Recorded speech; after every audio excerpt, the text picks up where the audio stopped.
आप में से कई माताएं ऐसी बैठी है जो सावन के सोमवार का व्रत करती हैं। कौन कौन ने करा था सावन के सोमवार का व्रत? हमने भी करा था, तो हम भी उठा।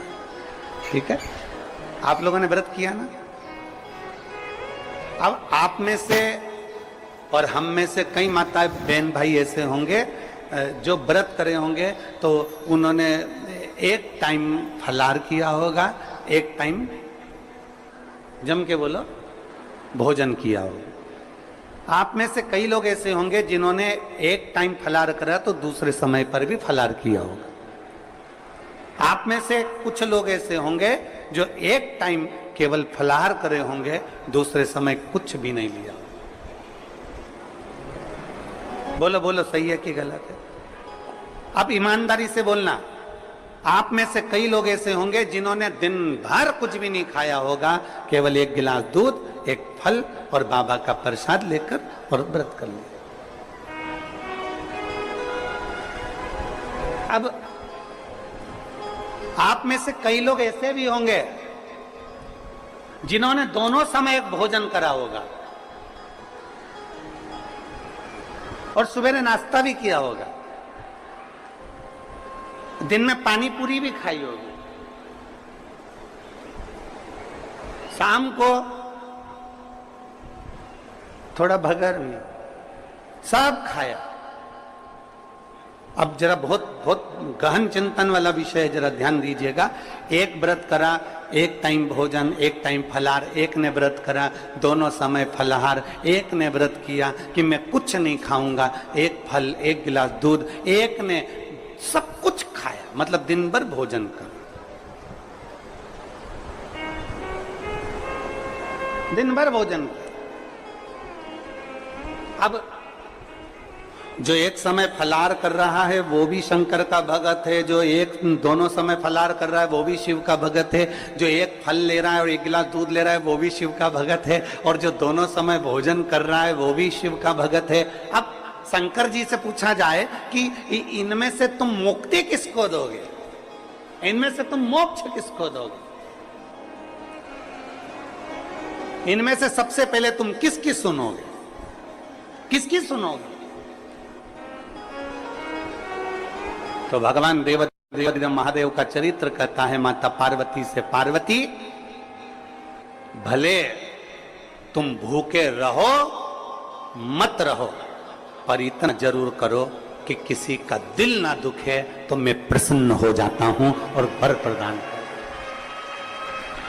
तुमने व्रत किया ना किया, तुमने साधना करी ना करी, तुमने तप किया ना किया, तुमने उपास किया ना किया, पर इतना जरूर करो कि जिस दिन तुम्हारा व्रत, जिस दिन तुम्हारा व्रत है उस दिन तुम्हारे मुख से अपशब्द ना निकले। जिस दिन तुम्हारा व्रत है उस दिन तुम्हारे मुख से आड़ा टेढ़ा ना निकले। जिस दिन तुम्हारा व्रत है उस दिन तुम अपने पिता, पति और परमात्मा, इन तीन के झूठे बर्तन अवश्य घिसे, अवश्य मांजे।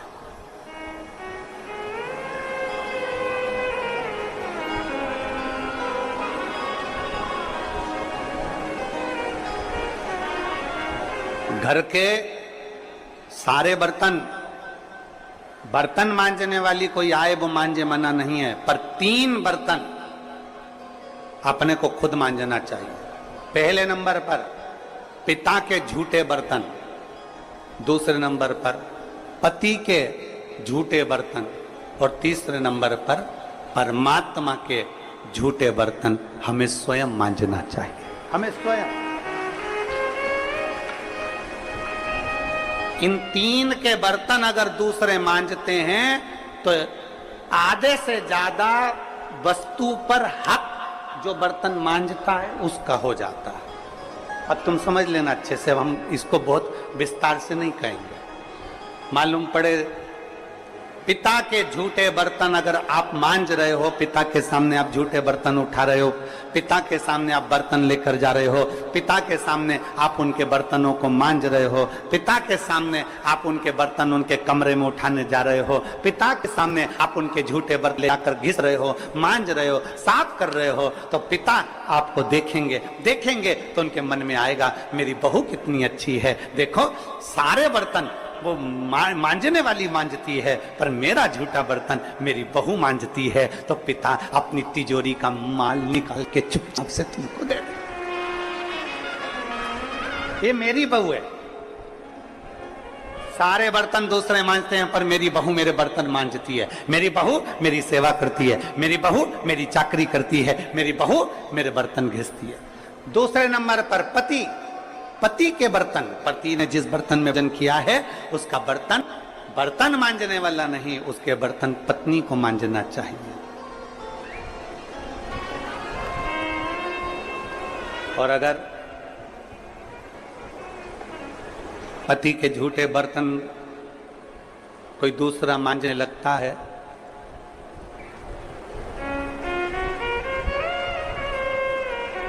तो एक दिन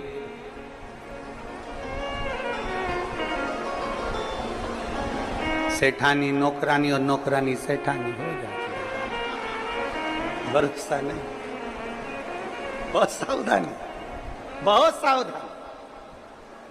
पिता पति के झूठे बर्तन भी पत्नी को मांजना चाहिए। स्वामी के झूठे बर्तन मांजोगी, पति की दृष्टि में आएगा सारे घर के बर्तन दूसरे मांजते हो, पर मेरी पत्नी मेरे बर्तन मांजती है, पत्नी मेरे झूठे बर्तन उठाती है, मेरी पत्नी मेरे झूठे बर्तन संभालती है, मेरी पत्नी मेरे झूठे बर्तन उठाकर रखती है। मतलब उसकी दृष्टि में आपका भाव बढ़ता चले जाएगा। तो आपको जिस दिन तुम बोलो कि मुझे ये चाहिए, पति को याद आ जाएगा ये मेरी सेवा करती है, झूठे बर्तन तक संभालती है, तो तुरंत साड़ी भी दिलाएगा, करवा चौथ अंगूठी भी दिलाएगा, निश्चित। एक पिता, एक पति, और तीसरे नंबर पर बोलो, सब बोलो जम के जरा, परमात्मा।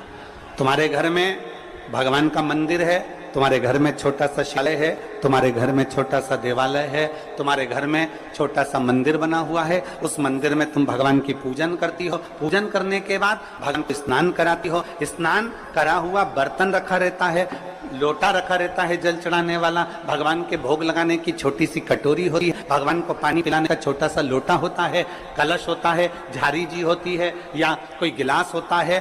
भगवान का बर्तन, परमात्मा का बर्तन घर की स्त्री को, घर की नारी को स्वयं मांजना चाहिए, वो बर्तन मांजने वाले को नहीं देना चाहिए, क्योंकि परमात्मा ये देखता है कि ये मेरे बर्तन मांज रही है, मैं इसको भंडार भर देता हूं। पिता, सब लोग बोलेंगे कौन कौन के बर्तन मांजना चाहिए, जम के बोलो, पिता, पति और परमात्मा। इन तीन के बर्तन, इन तीन के झूठे बर्तन, इन तीन के झूठे पात्र का घिसना, झूठे बर्तन को मांजना श्रेष्ठ।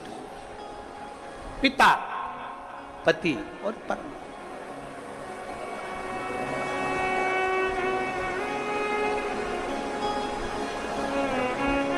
श्रेष्ठ। एक विश्वास अपने भीतर जागृत करिए, और जिस दिन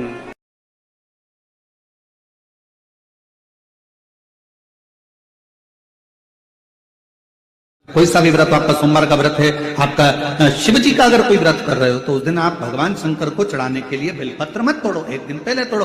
क्यों कहा गया? हमारे शास्त्र क्यों कहते हैं कि पशुपतिनाथ का व्रत कर रहे हो तो बेलपत्र को एक दिन पहले तोड़ना, सोमवार का व्रत कर रहे हो तो बेलपत्र को एक दिन पहले तोड़ना, प्रदोष का व्रत कर रहे हो तो एक दिन पहले व्रत को, बेलपत्र को तोड़ना।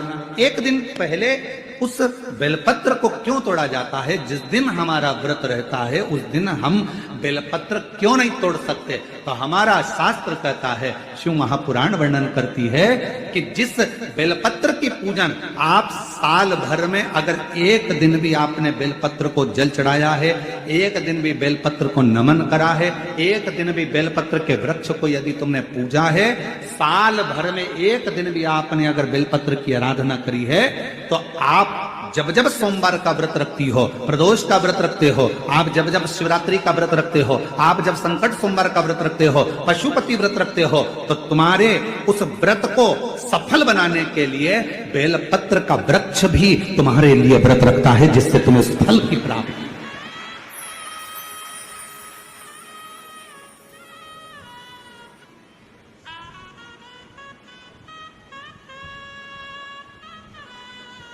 कथा सुनने आ रहे हो? घर के बाहर बेलपत्र का पेड़ है, कथा श्रवण करने जा रही हूं, बेलपत्र का वृक्ष है। नहीं, आपको अगर कथा सुनने जा रहे हो तो बेलपत्र अगर चढ़ाना है तो एक दिन पहले आप बेलपत्र को उतारो। कथा सुनने के लिए जा रही हूं और बेलपत्र रास्ते में से तोड़ कथा में जाकर बैठ गई, बेलपत्र शिव पुराण को समर्पित कर दिया या कथा में समर्पित कर दिया या विचार करा कि मेरा बेलपत्र व्यासपीठ तक जाएगा, झोली में डाल दिया। ध्यान रखना, कथा सुनने के लिए आ रही हो, सामने बेलपत्र का वृक्ष दिख गया, उसको झुककर प्रणाम करो, नमन करो और कहो मेरे बाबा, मेरे शंभु, आपका दर्शन कर जा रही हूं। मैं जानती हूं इस बेलपत्र के वृक्ष में गौरी शंकर हैं, मैं जानती हूं इस बेलपत्र के वृक्ष में नारायण लक्ष्मी है, मैं जानती हूं इस बेलपत्र के वृक्ष में 64 योगनियां है, मैं जानती हूं इस बेलपत्र के वृक्ष के तने में स्वयं कुबेर बैठकर साधना करता है। इस बेलपत्र के वृक्ष को मैं नमन करती हूं। बाबा, आपसे प्रार्थना करती हूं कि मैं कथा सुनने के लिए जा रही हूं, जब मैं कथा सुनकर वापिस आऊं ना, हे बेलपत्र महारानी, हे बेलपत्र के वृक्ष, हे शंकर, ऐसी कृपा करना कि मेरी खाली झोली को भंडार से भर देना, उसको नमन कर।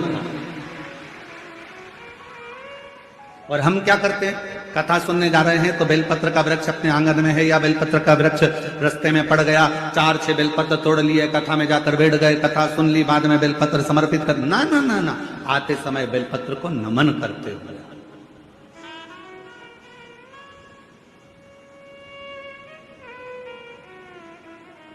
प्रणाम करते हुए,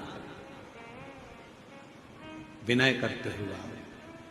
और मैंने तेरे ही भरोसे बाबा, तेरे ही भरोसे हवा बिच उड़ती जाऊंगी, बाबा डोर हर तो छड़ीना में कटी जाऊंगी, बोले मैं तेरी पत्नी, शंभु मैं तेरी पतंग, हवा बिच उड़ती जाऊंगी, बाबा डोर हटो छड़ीना में कटी जाऊंगी, बोले मैं तेरी।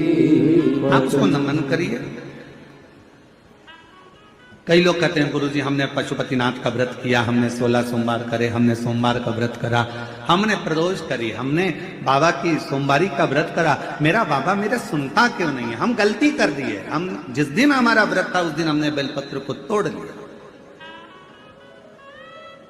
उतार लिया, हम भूल गए। हम सबसे कहेंगे, अगर YouTube पर हमारी पूर्व की कथा डली हो, एक पुष्प शिव महापुराण की कथा, त्रिपुंड शिव महापुराण की कथा, बेलपत्र शिव महापुराण की कथा, जब पुरानी जो YouTube पर हमारे YouTube पर अगर डली हो तो वो कथा को आप निकालना, उसको एकांत में बैठकर थोड़ा सा श्रवण करना कि पुष्प का महत्व क्या है। कौन सा फूल जमीन पर गिरा हुआ भी शंकर को स्वीकार होता,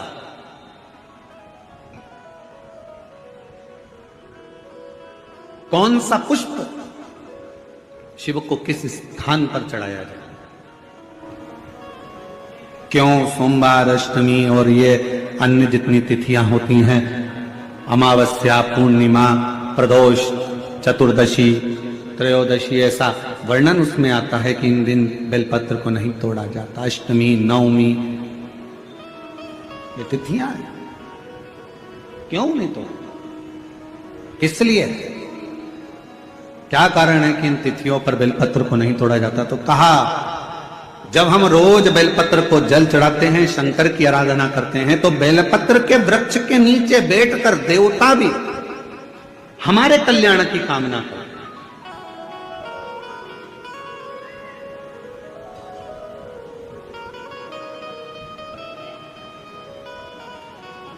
कितनी बड़ी बात लिखी है लिंग पुराण